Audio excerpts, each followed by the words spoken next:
Hi,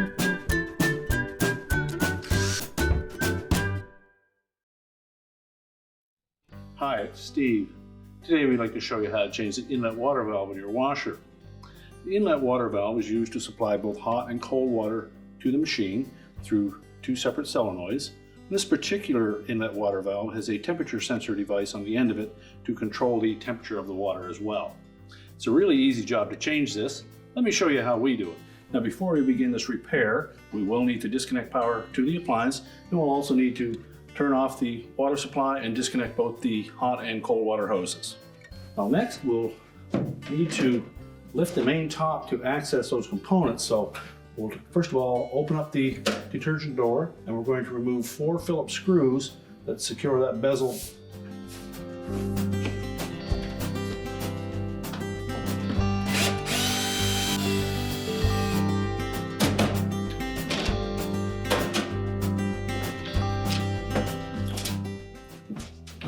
Once we remove those screws, we'll set that aside. Now next we'll need to remove the door. There's a single screw through the middle of both hinges, so we're just going to remove that first.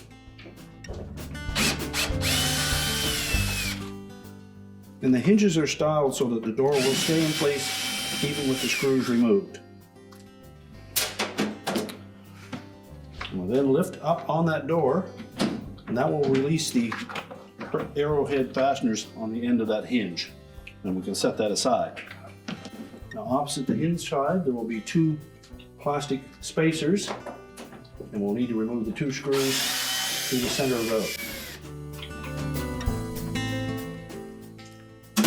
And take note that the screws that go through the spacers are different than the ones for the hinge. The hinge screws are a beveled head screw. Now next we'll need to remove the front panel. We're just going to grasp the top on both sides of that front panel. We'll pull the inside portion of that forward, twisting motion, and that will release it from a little spring clip. We just tilt it forward, then lift it off the 2 tabs attached to the base. We can now set the front panel aside. Now next we'll need to raise the main top, and it's held in place with a hook on either side here. There's a screw that goes up through the top, and we'll need to remove those.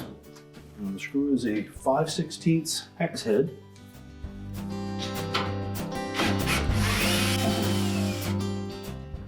Now once we've removed the screw, we can then lift the main top into a vertical position.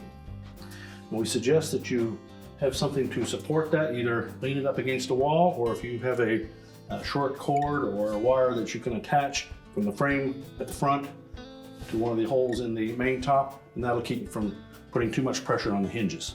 Now with the main top lifted, our next step will be to disconnect the wire harnesses that connect to that valve, and just take note of the color coding on them, which position that they go in. Simply pull them off.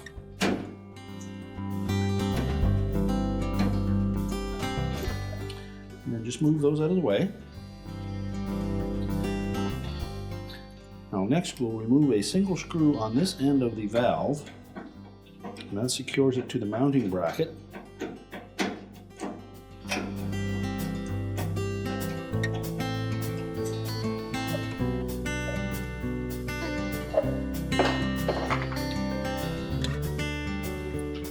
And we'll slide that valve to the left side.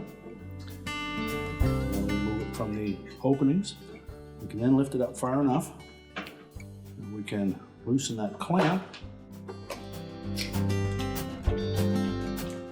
There may be some water in this hose, so I have a method to clean that up.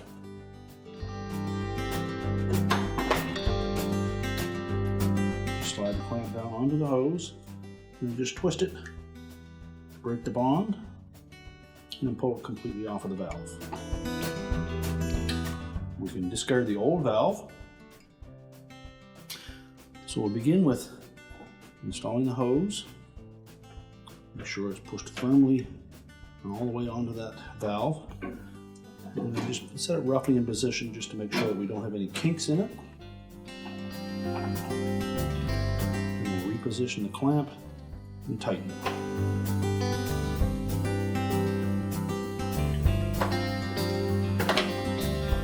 Now we'll fit the 2 inlets to the valve through the mounting bracket. Make sure it's pressed tight up against that mounting bracket.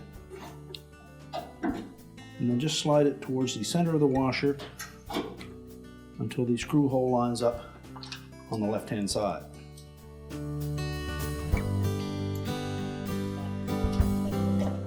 Now we'll install that screw.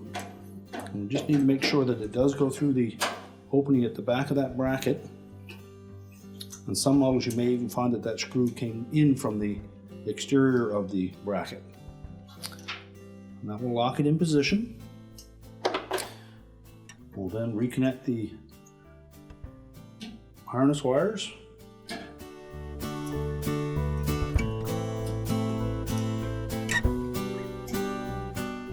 Okay, make sure we have no kinks. And now we can put the main top down.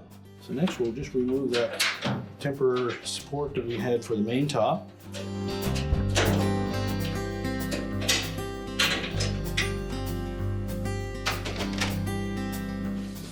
Then as we lower that main top down, we want to first of all make sure that we didn't dislodge this little nylon cord that goes through the loop on the top of that soapbox. And we'll also keep that harness pulled tight against it as we lower the top.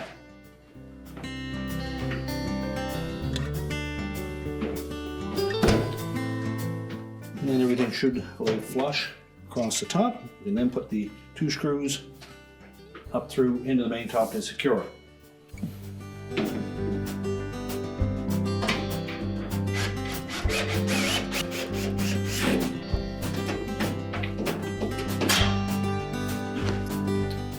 Next we'll put the front panel on.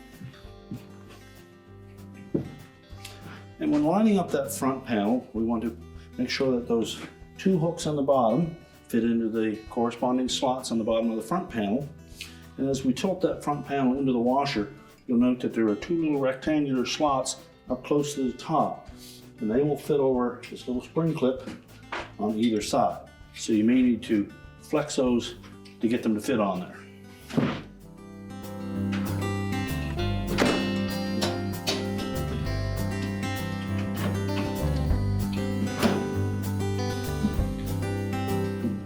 Properly installed, you should see an equal space on both sides where the hinge would fit.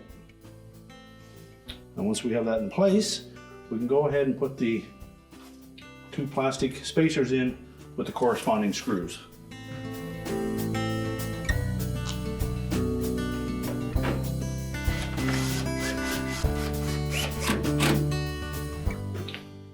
Well, next we'll install the door.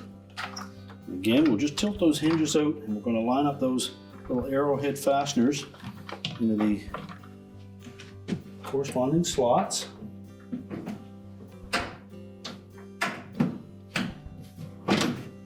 Just make sure they're in all the way, and as they drop down they'll hook onto that frame in behind, and then all we have to do is secure it with the screws.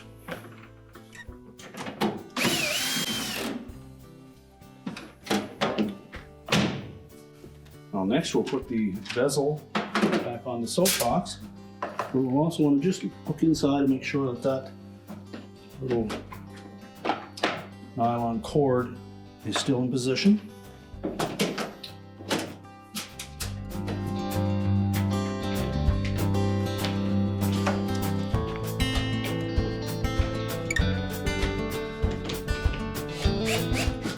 You may have better luck putting the rear screws in first, and that will tend to pull that inner soapbox up flush to the bottom of the bezel. And then you can install the front ones.